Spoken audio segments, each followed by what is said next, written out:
এজন্য যুবক ভাই আমার এই একটা লাইন কথা মনে রাখো, মক্কার জমিনে যেদিন আল্লাহ নবী সাল্লাল্লাহু আলাইহি সাল্লাম কালেমার দাওয়াত শুরু করছিলেন, সেদিন কিন্তু তিনি প্রত্যেকের কাছেই কালেমার দাওয়াত দিছেন, সমান গুরুত্ব দিয়েই দিছেন, কলিজার সবটুকু দিয়ে তিনি প্রত্যেকের কাছেই দাওয়াত দিছেন।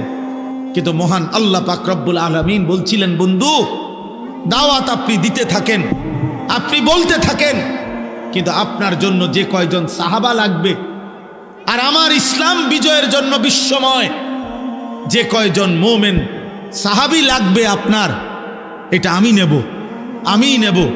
লাগবে যে কয়জন আমি নেব, যাদেরকে আমি চাই নেব, যাদেরকে আমি চাই নেব না। আপনি বলতে থাকেন।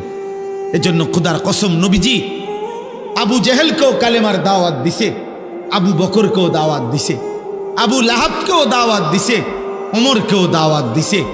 আসমানওয়ালা রব আর শাজিমের মালিক আল্লাহ বলছে, বন্ধু আবু বকরকে আমি নিলাম, আবু জেহেলকে আমি নিলাম না, ওমরকে আমি নিলাম, আবু লাহাবকে আমি নিলাম না, ওসমানকে আমি নিলাম, উতবাকে আমি নিলাম না, আলীকে আমি নিলাম, শাইবাকে আমি নিলাম না।